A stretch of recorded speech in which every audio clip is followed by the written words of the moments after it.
The Pro Show is brought to you by Rockin' Media and our proprietary Flash HDR photo process, providing you with the best, most realistic photos of your property. See the difference at rockinmedia.com. Welcome to the Pro Show. Hi, I'm Rick Machle, and we are talking North Metro Denver today with Nicole Wolf. It's a great show. We talk about all things. What are the different property types, where you should look if you want this type of property. We're also going to be talking about her definition of staging, because she stages nearly every one of her properties, if not every one of her properties that she lists. In addition, we'll find out more about her. Greg will be here to talk about rentals, and Nancy about mortgages. That's next on the Pro Show.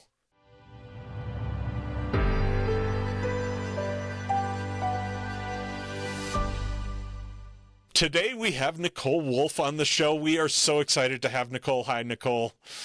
Hi, good morning, Rick. Good morning. Thanks for being with us. She's kind of a North Metro expert in real estate. And before we get into real estate, I want to find out a little bit more about you. So where are you from? So I am born and raised in Arvada, Colorado. So I'm rare. There's not many of me left. I'm a native. A true native. That's awesome. And Yes. did you go to Arvada High School, or where'd you go to school?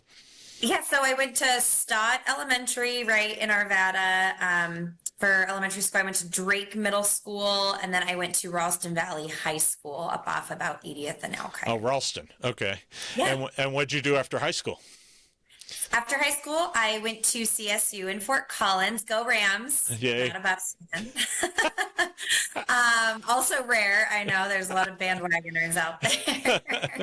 So I went to CSU and I graduated from there with a degree in teaching, actually. Really? So you are decided to do that at all, or were you a teacher for any time or not? 6 months. Then decided it wasn't for you. I decided I would do anything but that. Yeah. Well, you're a mom. Did that start before or after you became a real estate professional? So I was actually in the middle of getting my real estate license when we found out I was pregnant with our son. So I had planned on diving into real estate and quitting my 9-to-5 job at the commercial real estate firm I was working at.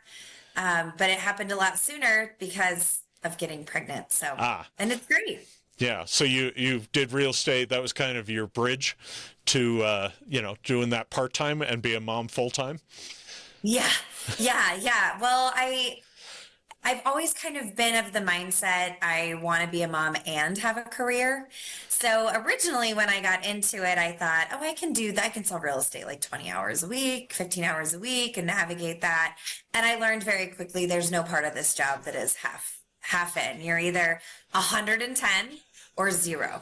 Right. So I'm certainly not a part-timer anymore. I am a full-time real estate agent and full-time mom, and just juggle both. Oh, so you have 2 full-time jobs? Yes. Oh, so you work 100 hours a week, at least? 100, yes. Okay. It's very hard to explain to people. I always get the question, can I shadow you for a day? And I'm like, yeah, I mean, every day's different and no day goes as planned, but sure, come tag along. Well, and to me, I think that's probably one of the best parts of what you do is that every day's different. You're never bored. Yes. No, I'm never bored. There's always something new and exciting happening. And as you know, just before the show, I was like, I might have to cancel. I might have a sick kid. And luckily I don't, thank goodness. But, planning is not always your friend. And yet you decided to join us, so I'm really happy that you're giving that 101st hour to us this week to be to be on the Pro Show. It's great having you on.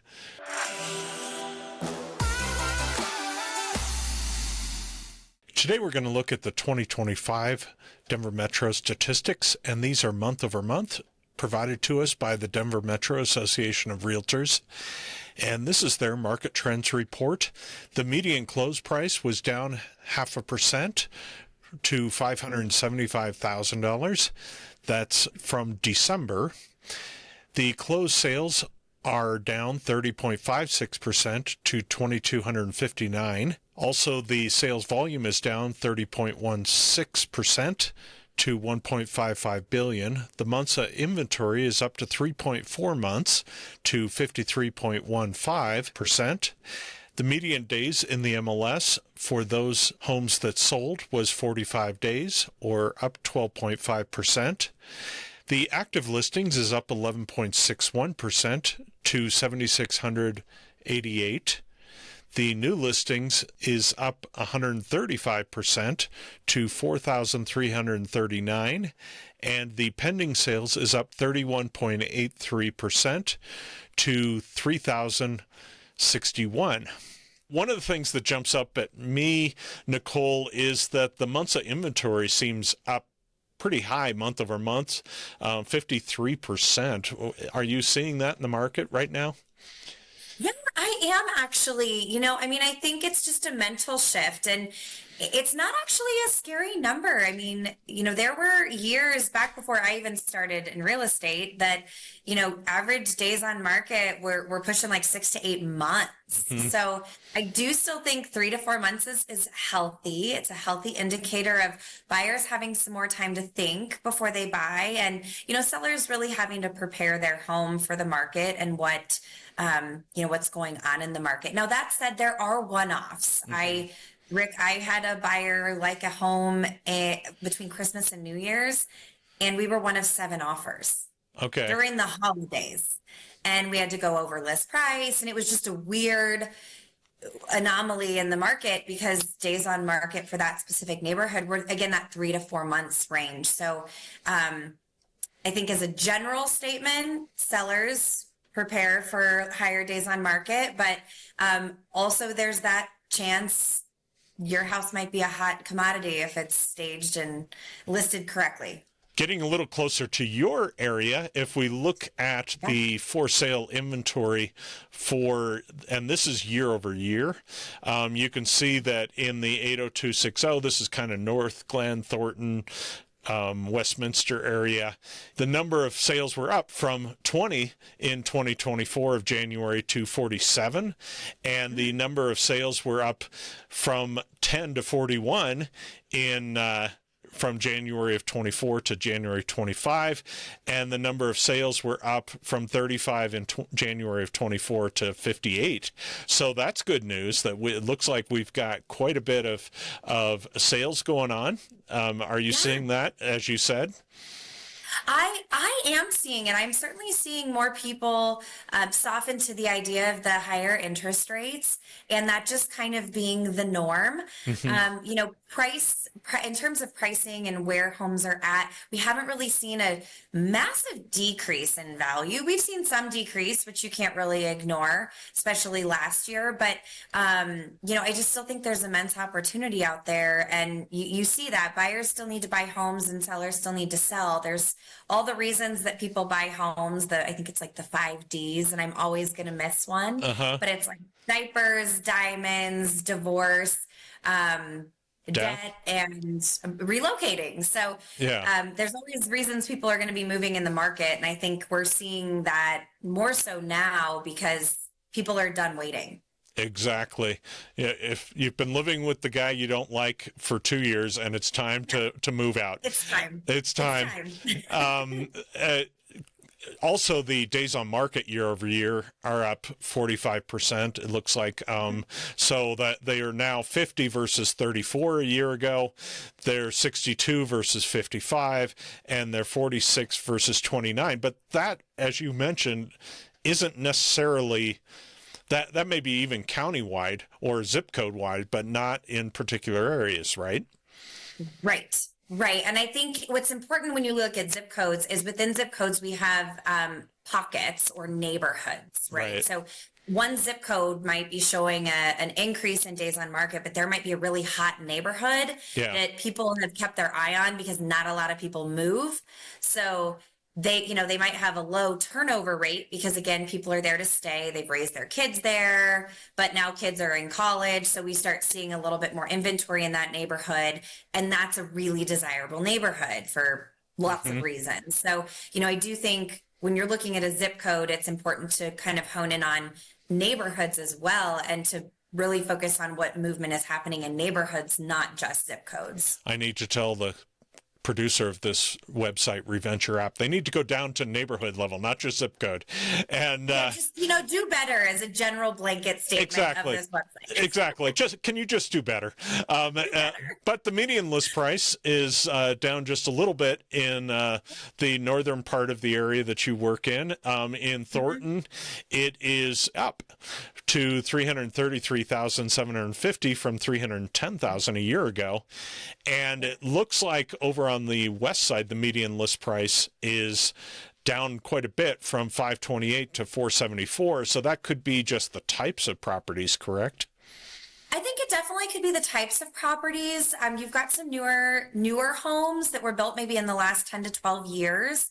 And those are certainly homes that I know for a fact noticed some tax increases last year. So, I think if people got that big ugly tax bill last year and needed to kind of get out from under it, then you saw a lot of market movement and a lot of sellers specifically wanting to go ahead and list and be okay, maybe selling for a little bit under what they were hoping for, just to not have the high tax bill that goes along with maybe a certain neighborhood. And it looks like the new listing count, and these numbers are fairly low, so it's hard to really extrapolate. So like in January of 25, down in the Federal Heights Thornton area, it's up from 8 to 26. So nobody was listing last January. And whereas up a little bit further north around the 120th area, part of North Glen, that area, Broomfield or Westminster, it's basically flat. 28 last year, 28 this year, and roughly the same over on the western side, over on Lowell and 104th, that area as well. So overall, would you say that the market is balanced? Buyer's market? Seller's market, what would you say?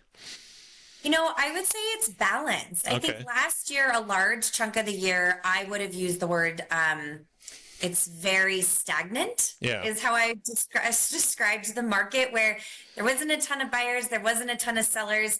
There was opportunity for either one. You just really needed to listen to your real estate professional with what they were advising and where those opportunities were within that specific market. This year, I do think coming into 2025, we are going to see more of a balanced market. I think there's still opportunity for sellers to provide concessions to buyers for rate buy downs. And at the same, on the flip side, I think there's opportunity for sellers to really come on market strong, doing a lot of the pre-listing work that we'll dive into maybe a little bit later, and really focus on what that list price looks like to gravitate towards a good chunk of buyers, to maybe not sit on the market for 4 to 6 months, but maybe grab a buyer within 30 days or less, which is great. That makes a whole lot of sense, and it's kind of nice to see the market be a little more balanced. It was a little crazy there, and you as a buyer's agent were probably going a little insane just because you put in tons of offers, and unless you were number one, it didn't matter whether you were 2 or 18. Yeah, making those calls was really... It was hard. It was so hard, Rick. I mean, we're driving between houses, and on the way to the next one, I'm getting calls from the agent saying we already have 25 offers, and if you don't have it in 10 minutes, you're not going to get the opportunity. And I did I feel like a lot of my buyers, I coached really strongly to not settle, to know what the market was demanding, but to not give what the market was demanding unless it was the right house. So I don't think I personally experienced a lot of buyer's remorse. A lot of my buyers that bought during that crazy time are still loving their house. But a lot of buyers that did buy during that time are not loving their house. So their experience buying in today's market would be tremendously different than what they experienced. Say they bought their first home in 2020 or 2021. Yeah. It was such a different time. It was a different time, and one that I don't think we really want to go back to, because it's not good for the market at all. You have a lot of buyers who are not happy with what they bought because they had to get the only house they could get. And no inspections. Oh, by the way, there's a foundation issue, but they couldn't do inspections because everybody's like, I'll take it. I'm doing 100% earnest money. Right. And I think, the other elephant in the room there is appraised value. Hmm. You had a ton of buyers buy homes for 80 to $100,000 more than what the market was saying they were worth. Yeah. So when I speak with buyers in today's market about 6% interest rate, 7% interest rate, yeah, that payment, oh, that's a high payment. But if you wait until the rates drop, whatever that Uh-huh. looks like, to trigger a feeding frenzy, we very easily could be back to 80 to $100,000 over list price just to get the house under contract and not have money to buy a rate down to 5.25 like we have in today's market. Hmm. So I certainly would much prefer this market from a buyer's perspective and honestly a seller's perspective, right? You had Right. a lot of sellers that had to sell in order to buy. And if you were a contingent buyer, Yeah. good luck in 2020 through 2022. Well, I'm happy it's a little bit more sane for you guys and for the buyers and sellers, because Yeah. and a lot of people were sitting on the fence even then because they were saying, I can't sell because I don't know whether I'm going to be homeless. I heard that all the time. Yep.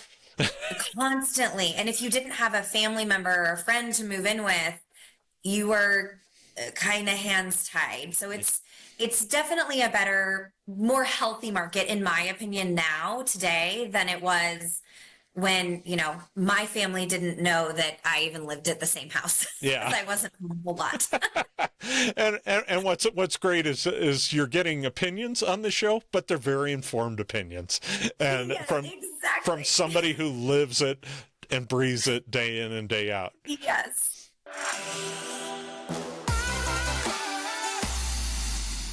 One of the decisions you're going to need to make if you're going to move to Denver is what part of Denver you want to live in.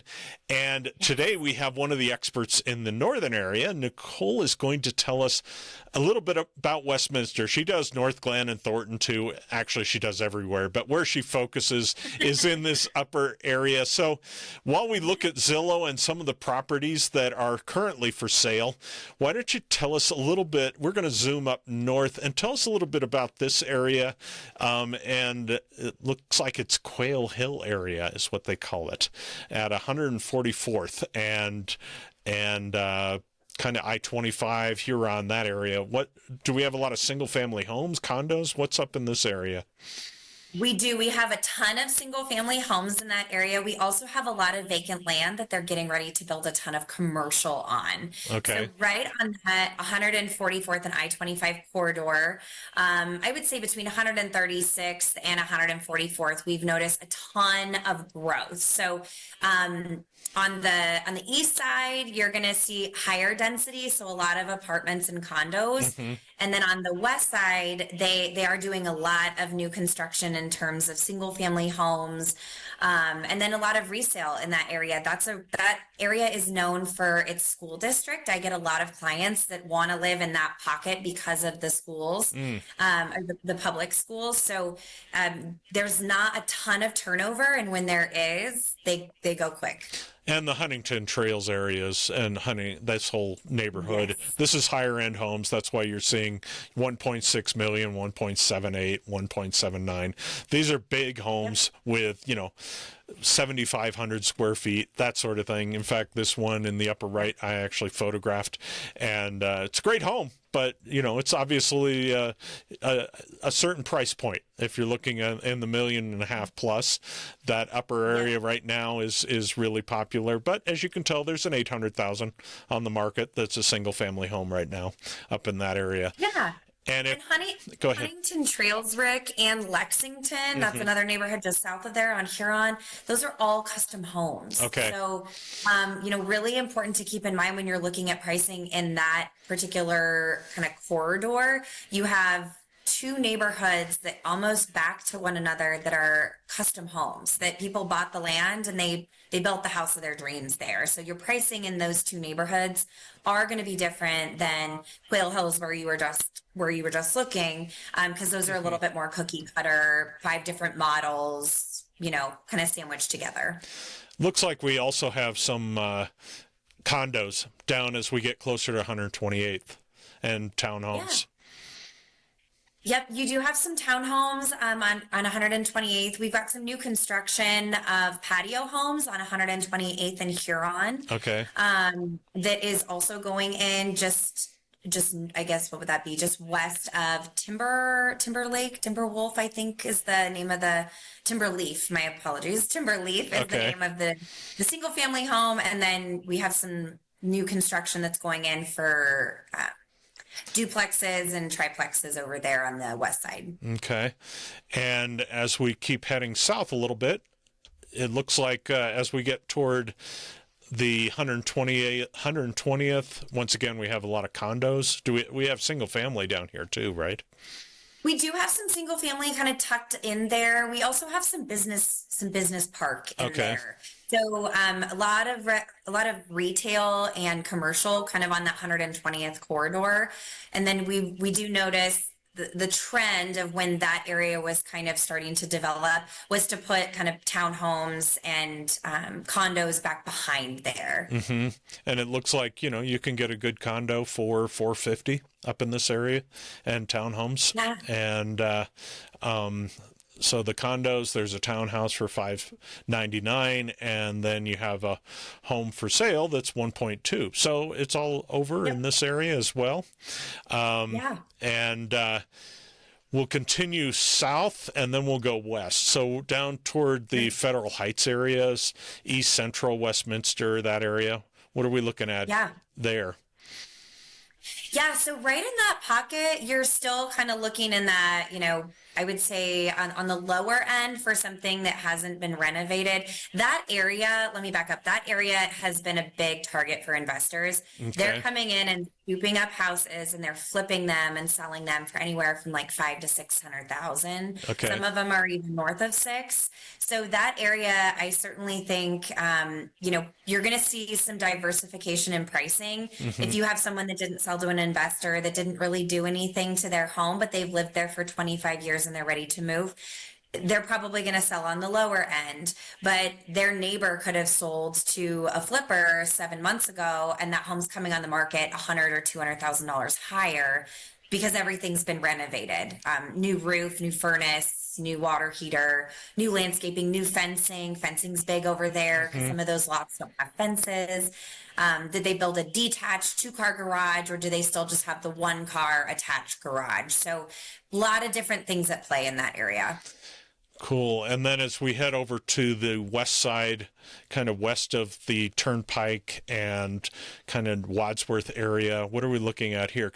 This is more of an older neighborhood, correct?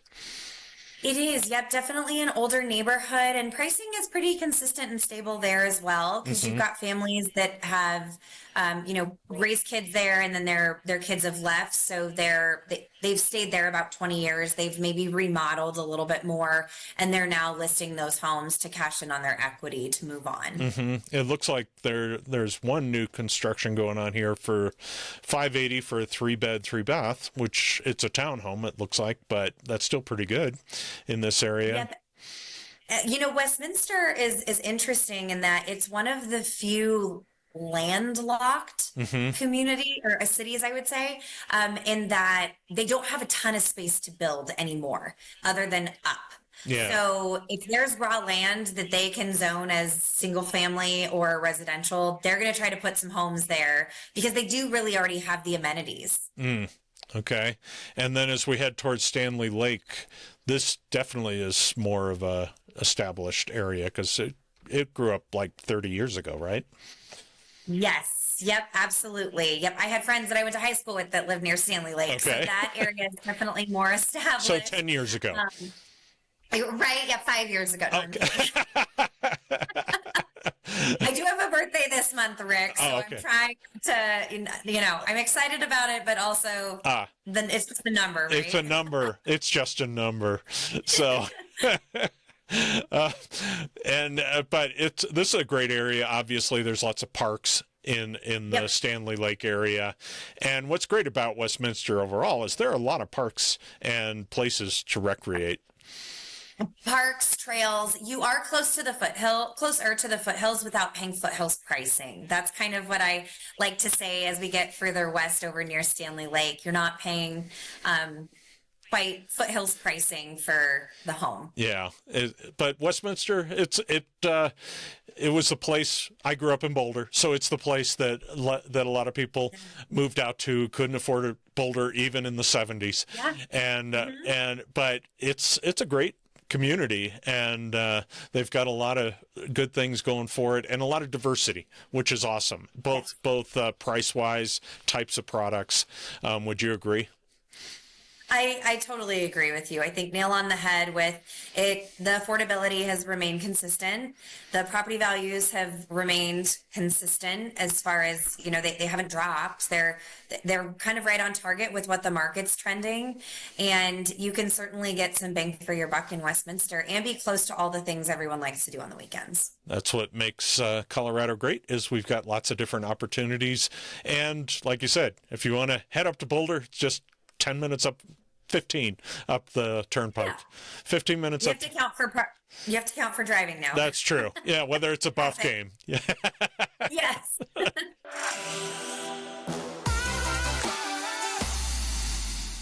Joining me every week is Rick Machle from Real Property Management, and it's great to have you on, Greg. How you doing? I'm doing well, Rick. How are you? I'm doing great. Say, you're always great with giving advice for landlords and tenants. So today, it's all about the tenant. I've been in my place. I pay my rent every month. I pay basically fair market value, but I've been in there 5 years. So it's starting to show its wear. How should I approach my landlord to have them do maybe some carpet and paint or clean up the place? How should I go about that? Yeah, that's a great question. So make no mistakes about it. Any tenant who has been in a property for a long time, pays on time, taking good care of the property, etc., there is definitely some leverage to at least facilitate a conversation. Now, here are the two things that we see that most tenants are most interested and most care about, and it's the flooring and it's the walls, i.e. carpet and paint. So those would be the first two places to start. And it may be something as simple as, hey, is there a chance I can get a carpet cleaning? I've been a good tenant of yours. Will you just take the time to come and have the carpets cleaned? That'd be one thing. Sometimes landlords would be open to having the house cleaned, to pay for a one-time deep cleaning, just to come in and say, hey, tenants, thanks for paying on time. Thanks for taking care of the house. We're gonna do this full house cleaning right before the holidays or right before your Super Bowl party or whatever it's going to be. So those are a couple of different ways that tenants can leverage that particular piece. Then the last thing, which is kind of a hardcore stance, which is tenants, you have to be prepared in case a landlord says, okay, but tenants can also just threaten to walk. Okay. They can just say, hey, listen, I got lots of inventory out there. So I'm either going to stay here and we're going to come to some agreement on some carpet cleaning or house cleaning or repaint the walls or something like that, or I'm just going to go find a new place. The only challenge of that is you got to be ready to go find a new place in. So if you pull the gun, you got to be ready to use it. So that is correct. But is this something you would recommend they get on the phone and not just send an email or text or something? Just kind of make it more personal? Absolutely. That is absolutely best in a phone conversation. Texts and emails, the tone of those can just be misinterpreted at times and oftentimes go the wrong direction. And so what you're trying to accomplish actually backfires. And so a phone call is always the best on that one. And it probably wouldn't hurt to have the tenant say, what's been great is I haven't actually seen you in 5 years. I just pay you my check. You want to come over and take a look and see the shape of it, because every house has wear and tear over 5 years. And so and then you can have that in-person conversation, and it's less confrontational as well. Absolutely. Much easier. That's great. Well, if you want to get a hold of Greg or his team, you can reach out at the number on the screen.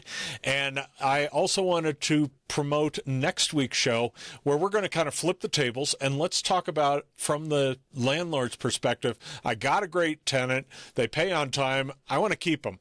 You talked a little bit about that. And so maybe we'll touch on that a little bit more next week and some other ideas you have for them. Perfect, Rick. Looking forward to that already. Sounds great. We'll see you next week. Thanks.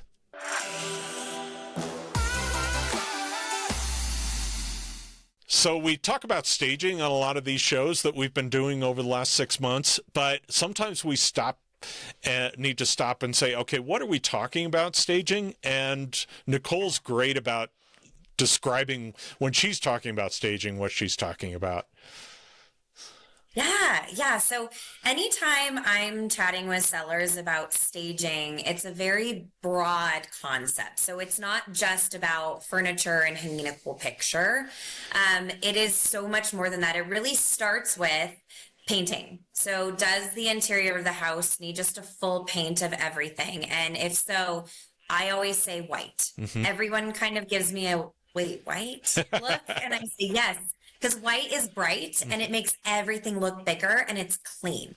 So number one, first and foremost with staging, I always talk about painting and what that looks like. And then also carpet. Is the carpet in really good shape? Does it need to be shampooed and cleaned, or does it need to be replaced? Okay. And then a full clean. A full head to toe clean. So does that look like my seller doing that over a weekend? Does that look like my cleaner coming in and offering their services? Those are kind of my 3 starter points when we talk about staging. And what if I don't have any furniture because I'm moving? Is that, yes, that's a full stage then, right? Or do you just stage certain rooms? That is exactly what I love hearing, honestly, because then I can call my stager and say, I need you to come in and put furniture in some of the rooms to make the house show how it would feel living there. I don't stage every room, and it depends on the size of the house, right? You know, if I'm staging a condo, I'm going to stage a cute sitting area for a family room, maybe a kitchen table, the kitchen, a bathroom, and a primary bedroom. Okay. If I'm staging a 4,200 square foot home that has a loft and a finished basement, I'm going to stage a larger chunk of rooms to help buyers feel what it's like to live in the home, or show where furniture might go, or how to utilize a space with furniture. Okay. And when it comes to carpet, see, there was a time that I did a house, I believe it was actually in Westminster, where the owner bought new carpet right before they sold. The new buyer hated that carpet, but kept it because it was brand new. Yeah. Should they just get a builder grade carpet so that they don't end up doing that to their buyer? Or do you think, no, go luxurious and hope they like it? Yeah, so I would do, builder grade. Okay. And you can't go wrong with a lighter gray. Don't go white with carpet. Beige? But gray is still very in right now. Okay. So a light gray, something that's light enough to, again, make a room feel big. The darker you go on walls, flooring, any of that stuff, it shrinks the space. Okay. So don't go luxurious. Don't spend a ton of money, because there is a certain threshold where you're not going to make that back. Well, that's kind of my recommendation. I think the door number 3 that this seller chose was to tear out all the carpet and leave it subfloor and not have any carpet. And I didn't think that was a wise choice. What do you think? No, I'm not good at hiding my face. I do wear my emotions on my face. Okay. So that actually becomes an issue in terms of lending. Oh. So some lenders will not fund homes that are not livable, and a subfloor is not considered a livable floor. So would certainly pose an issue, I would think, in terms of financing, depending on finance type. I think it was probably good. It was a real seller's market when she was selling. Yep. That's probably the best case scenario. Yeah. But in that case, I would have probably left the worn 11-year-old carpet that the dogs had, just torn up, because then at least you can get all the buyers. Right, exactly. And you can always offer a credit. Right. When we bought our first house, it was kind of a seller's market, but not as crazy as 2020 through 2022. And we just got a credit of $1,600, and okay. We could use that after closing to get new carpet or get it cleaned or whatever we wanted. So there's always still that option too. And what if I have my furniture, I'm living there, as I said in my book many years ago, nobody lives in a staged home, but you have to stage a home to sell it. But yes, what do you encourage people to remove furniture, or do you just bring in your stager and let her deal with that? Yeah, so I like to gently prepare my sellers for what that staging meeting is going to look like when the stager comes through. Okay. So I will walk a property initially and say, okay, this space has too much furniture in it. We want to make it feel bigger. Can we move this bookcase? Can we move this desk? And if they say, oh gosh, no, then we kind of start talking about different options. And then when I walk through with my stager, she probably points out almost the exact same stuff. And whether the sellers choose to use that advice or not is totally up to them. But again, our job as the professional is to provide our services based on what we're seeing in the market and what will help a home sell sooner.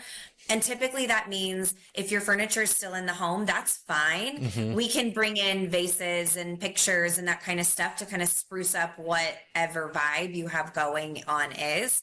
But also we can add the value of, let's empty out this room and just have this be just an office instead of an office and a kid's nook and also a library. And, so I'm thinking that personally, I believe that as soon as you decide to put that yard sign in and sell your home, it goes from being a home to a house. And that's the hardest thing. And on the other hand, I've seen lots of people after you've come in who go, maybe I don't want to sell because they re-fall in love with their house. And that's not great either for you. And that totally does happen. Yeah. Or I get people that are like, gosh, I wish we would have lived like this all the time. Yeah. So, it is that bittersweet feeling when you decide to move and you're starting to reflect on all the memories you have in that home. And, do I want to move? And gosh, this is such a beautiful house. If I would have just had less stuff in it, there's always those conversations that happen. And again, I'm here to navigate all of that. Sure. At the end of the day, I want my sellers to feel like they're making the right decision for their family. And if we get all the way through the process and the right decision is for them to not move, yep, that's what's best for them. And that's what I want. Exactly. And are you interested in them taking off like the personal things, the pictures, the religious symbols, that sort of thing? Or do you find that matters? I always tell people we've all walked through a model home. And our first thought when we walk through a model home is always, gosh, look at this decor, or look at how big this space feels. So really channeling what that feeling is and trying to have that when you're walking through your house, depersonalizing it. People fall in love with the house to make it a home. So, and you do have people walking through. So at the end of the day, I tell my clients with kiddos, depersonalize, maybe take some pictures down, specifically during elections or, Christmas, that kind of stuff. Have your home feel cozy, but also understand you're appealing to a wide range of people. So it's probably best to leave, your personal stuff out of it as best you can. And speaking of stuff, how much should they get out? I mean, because we all live pretty much in cluttered homes. There are some homes I walk in and they go, yeah, this is how they live. But that's very few and far between. Yeah. So, okay, for me, I'm very minimalistic. So if you were to see my house right now, you would think, does she have kids and do they actually live here? And that's just because that's how I was raised. So for me, I have to really channel in who my client is and how they live in their home. So really navigating those conversations delicately of, okay, the kiddos have 2 dressers and one of them is just covered with soccer trophies. Love that. Congratulations. Let's start boxing those up and putting those somewhere special so that when someone walks in, their eye is drawn to the size of the room and the space for their kid or their office versus, oh, look at all the trophies. And then that's all they can remember about that room. Yeah, it becomes the trophy house, and you want them to think about it, the cool vaulted ceiling house. And that's exactly. Yes, or the big bright house, or that house with the cool lights and the big kitchen. Yeah. That kind of stuff. Well, I know you help them with the staging, but in my book, I also said, so we're kind of channeling each other. I also say, if you want to know what to keep in your house, go to a model home. Because they spend millions of dollars researching what sells. And not only do they have to sell that home, they have to sell 12 others just like it. And so they want people to walk in and go, oh, I want to buy this home. And then I can make it my own, right? Yes, that's exactly. Going to a model home, I think, is the best piece of advice you can give anyone considering selling. What do I do to stage? I'm still living here. I say, go walk a model. And take in everything that's going on, from furniture to finishing touches, all of that, and then come in your house with that same mentality. Yeah. And maybe they'll like that home and they'll buy that model home. That's exactly. That's a win-win for everyone. Exactly. They'll have found their new home too. And what, it's not really staging, but it kind of is. What about lighting?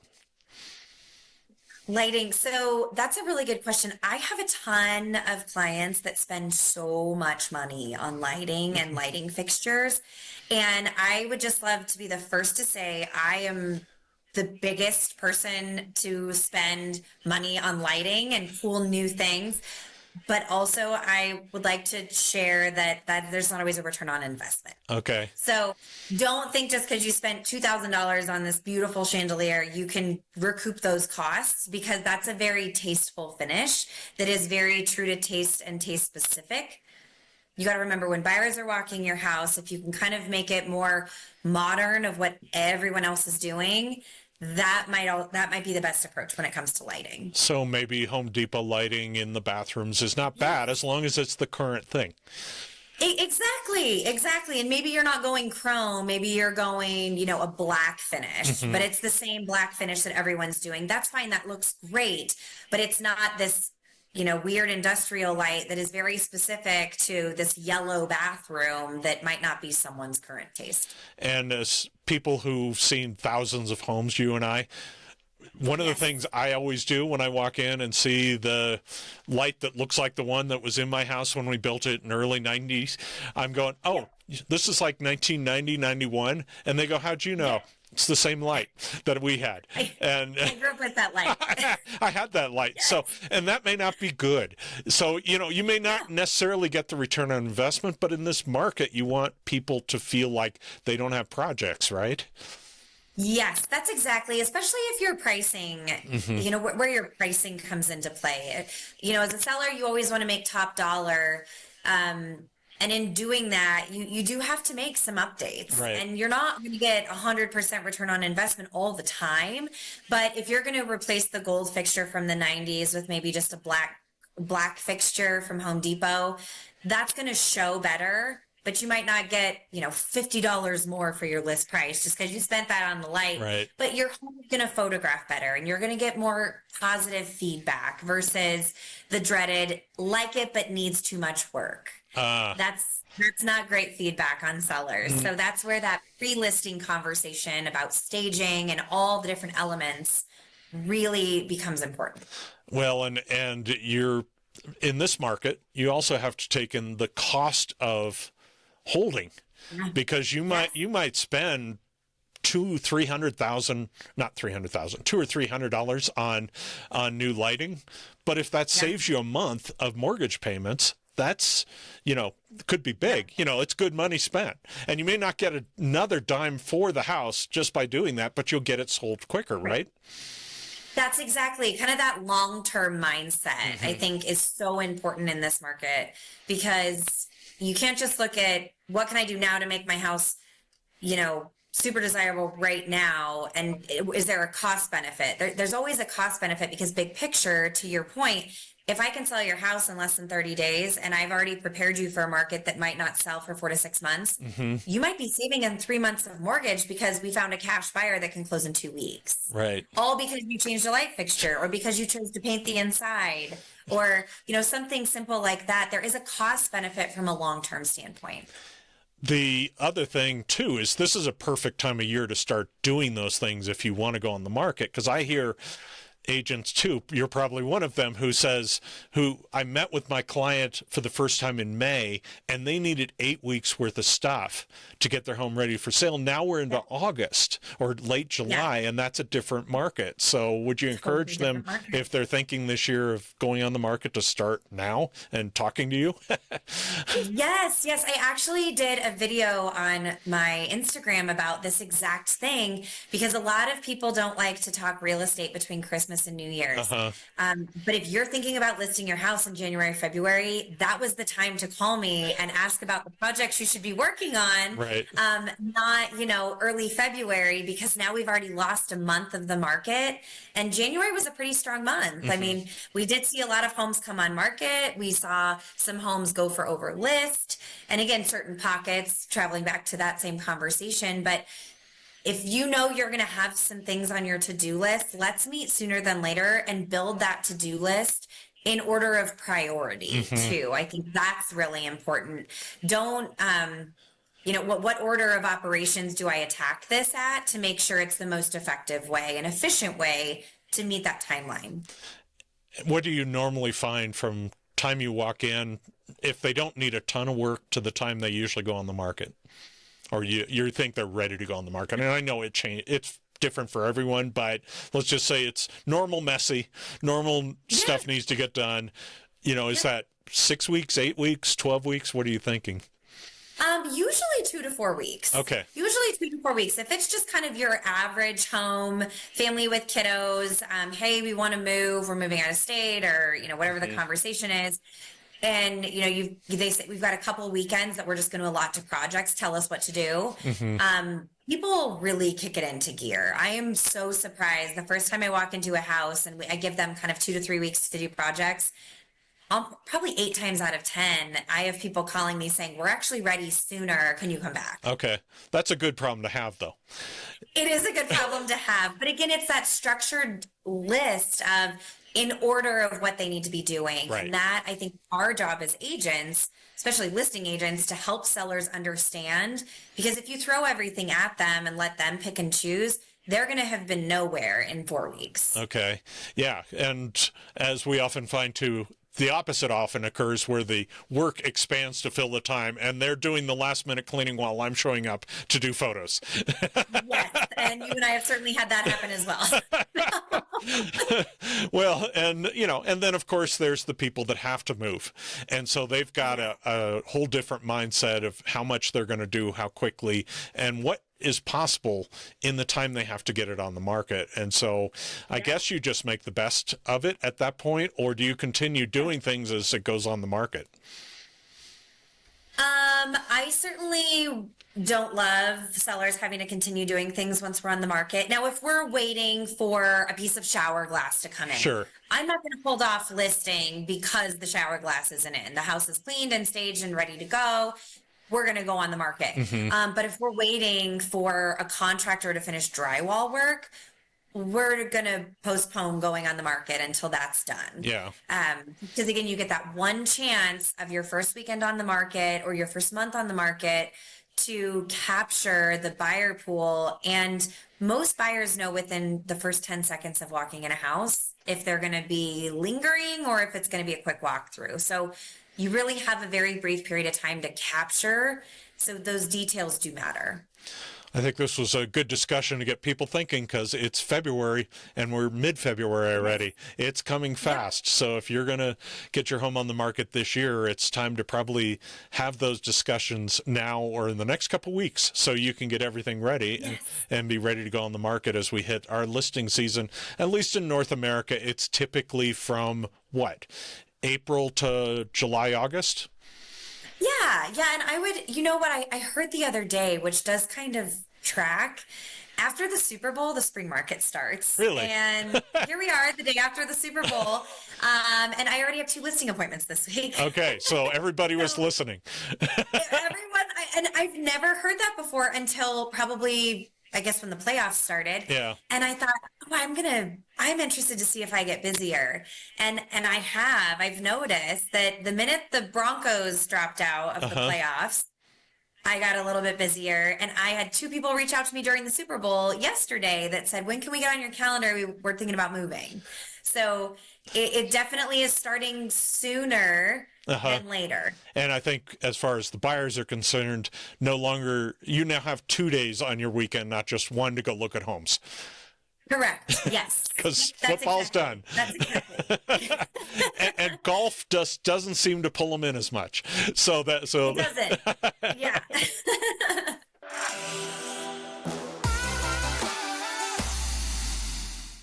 as one of my favorite parts of getting to know the agents, we already heard a little bit about Nicole's background, but today we're going to do our 10 favorites, and that begins with your favorite food, Nicole. Yay! All right. Well, my favorite food is definitely anything Italian. I'm a big pasta and pizza person.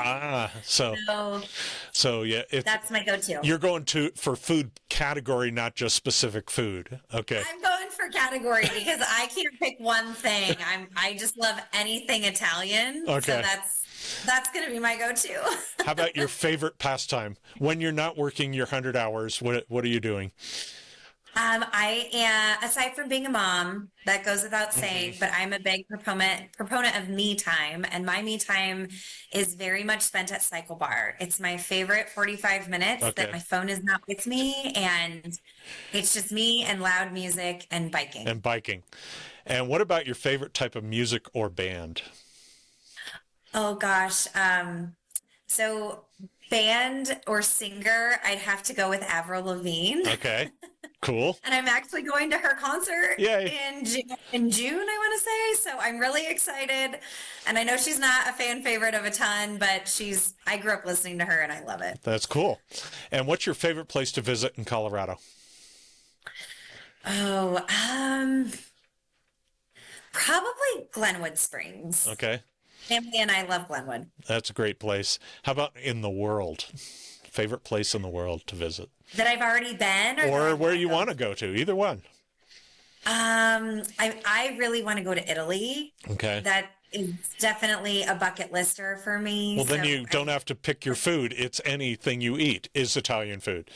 Anything I eat is going to be great. And so Italy definitely is going to be my favorite place to visit when I get there. Okay. It's great. I've been there. It's awesome. It's definitely different than any other place I've been. How about your favorite restaurant? This is where I get to find out where I can find a good restaurant. That could be in Colorado or anywhere outside of Colorado or both.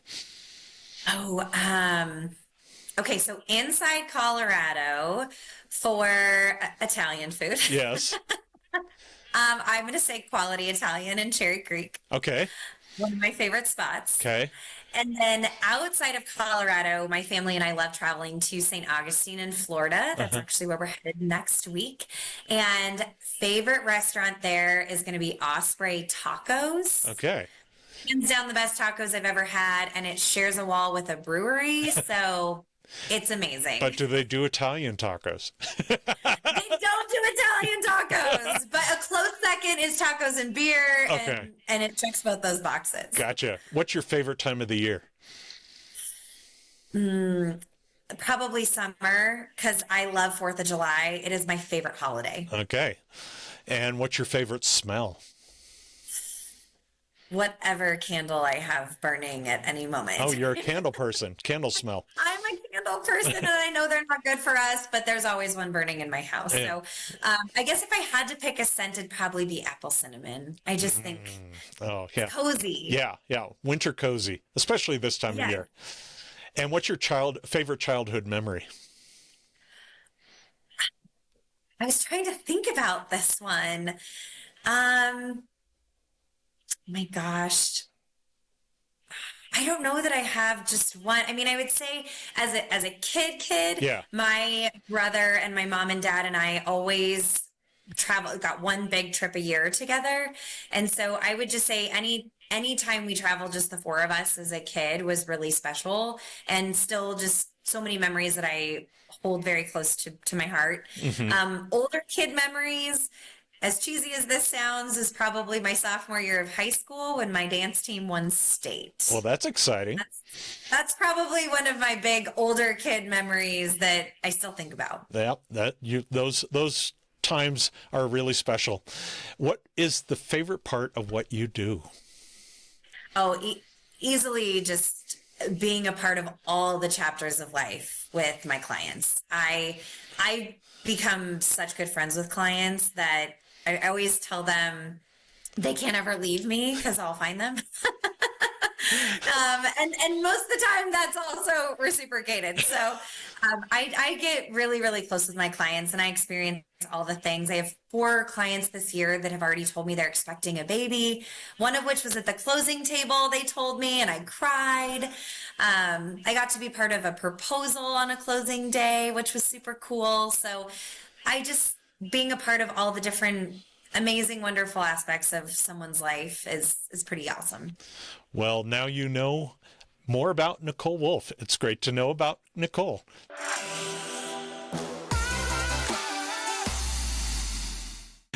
And every week we have Nancy Alexander from Smart Mortgage Services to tell us a little bit about how to get smarter about mortgages. And this week we are talking about how kind of the news media isn't the smartest when they're talking about the Fed chair and he didn't lower rates or he kept rates the same. And people are like, well, does that matter for my mortgage? So Nancy, does it matter? I said, it's such a good question because there's a yes, but there's a bigger no, right, to that. Like you and I discussed so much, Rick, that, the feds are playing with the federal funds rate, you guys. And what the federal funds rate is that it's really the base rate we could say the base rate of money. Hold on, Nancy. You kind of sat forward, so your headroom's gone. Oh. It's fine. I mean, but then you just need to tilt up, one or the other. So no, let's do it over. Okay. And then go to your right. All right. Now we're good. Okay. Left just a hair. There we go. All right. And joining us every week smart. I'm just not. And joining us every week from Smart Mortgage Services is Nancy Alexander. Hi, Nancy. Hi, Rick. So we're trying to get smarter about all this stuff, especially when it comes to mortgages. So you're the right person for this. But one of the things that people think is, the Fed is really controlling mortgage rates. And that isn't necessarily true. So, the news service, I think they used a shortcut that the Fed didn't lower rates, or they did lower rates, or they kept them the same. And then people go, well, but mortgages went a different direction. Why is that?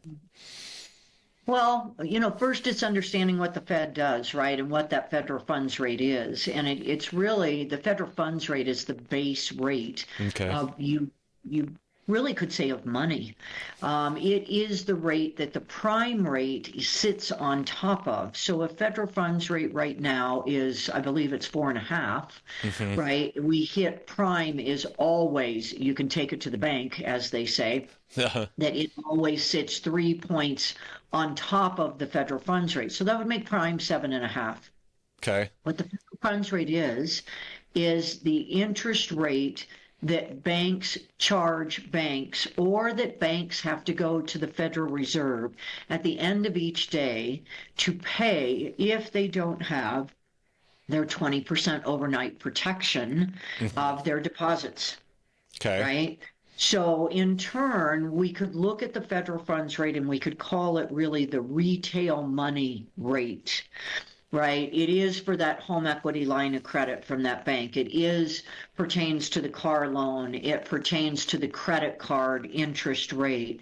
So as the Fed manipulates the federal funds rate to try to find this balance between inflation and recession, then you're going to see that movement. But does that affect mortgage interest rates, like you asked? Right. It's a beautiful question, and I wish the news would do more than a 10-cent or 10-second snippet on it. Yeah. Because the only way it affects the mortgage interest rates is that it'll affect your institutional investors in the stock market. Right. And whether they're sitting in the equity market, i.e. stocks, or whether they're taking their funds and stepping into the bond market, really for protection.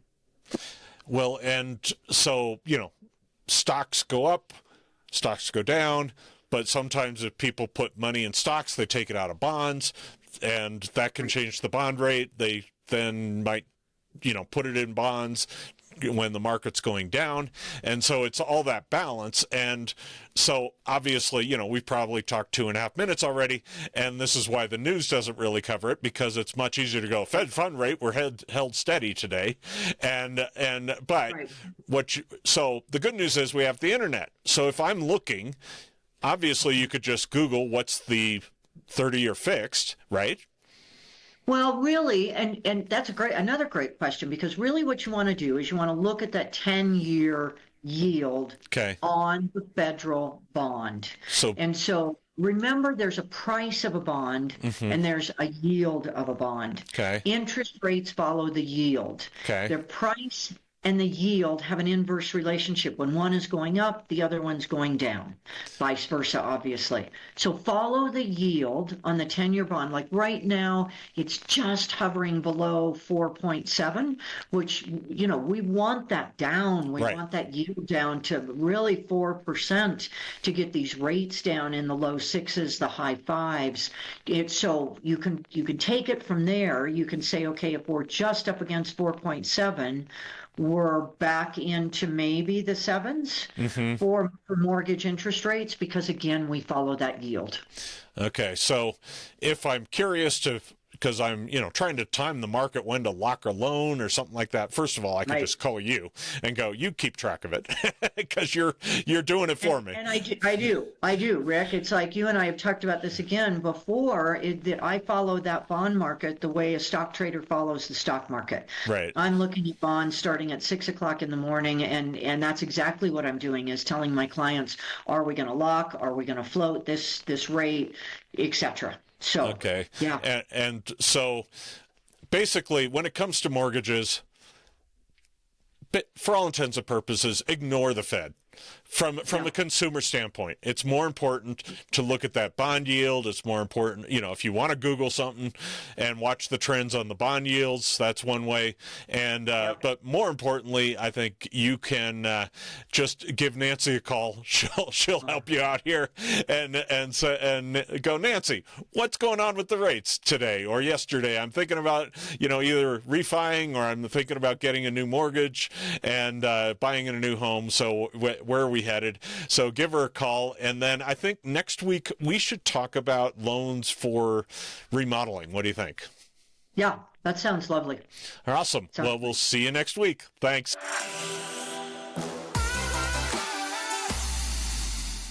Nicole has a wonderful townhome to show us today. It's located at 9877 Grove Street, Unit C in Westminster, and it's a 2-bedroom, 2-bath, 1,946 square foot, and right now it's listed for $500,000. Of course, that's of the date of this recording. That could change over time. So, Nicole, tell me about this property. Yeah, so this property is absolutely beautiful and really, really unique. So first and foremost, a lot of upgrading and updating has happened. So the kitchen has been fully remodeled, and that was just finished about 2 weeks before we listed. And then the primary bathroom upstairs has been fully gutted and remodeled as well. We are just waiting on the shower glass, and that shower glass will be installed on February 18th. So we're close to that being done. Something I love about this listing is there's a primary bedroom and bathroom upstairs, as well as a spacious loft that photographs actually really well as an office. And then on the main floor, there's another primary bedroom with an attached ensuite full bathroom. So really, really great opportunity here. It is an end unit with an attached 2-car garage, and it overlooks the neighborhood pool and clubhouse. So from a walkability standpoint, it's an incredible location. From a space standpoint, and we were just shy of, 1950 in square feet. It feels like a home that you can grow into. It's also very private. You have your own private entry patio. You're only, again, sharing one wall, which is really awesome. So I have nothing but great things to say about this community over there in North Park. It's got a tennis court, clubhouse right nearby. Yep, 2 tennis courts actually. Yeah, and it's a great townhome. It looks like in the primary, the upper one, you've got a tray ceiling too, so it looks very spacious up there. Yeah, very spacious, and walk-in closet as well in the bedroom upstairs. The back of the bathroom is a full walk-in closet, so plenty of room. Well, this is a great home, and if you want to take a look at it, feel free to reach out to Nicole. I'm sure she'd love to show it to you. So, Nicole, it's been great having you on today and learning more about the North Metro area and what's available and what to look out for. And your tips on staging were amazing. I appreciate you being on today. If you want to get a hold of Nicole, you can reach out to her at the number on the screen. And as always, if you are interested in other information on The Pro Show, check it out at theproshow.com. And as always, look forward to seeing everyone here again next week. Thanks again, Nicole. Thanks, Rick. I appreciate your time, and thanks for having me.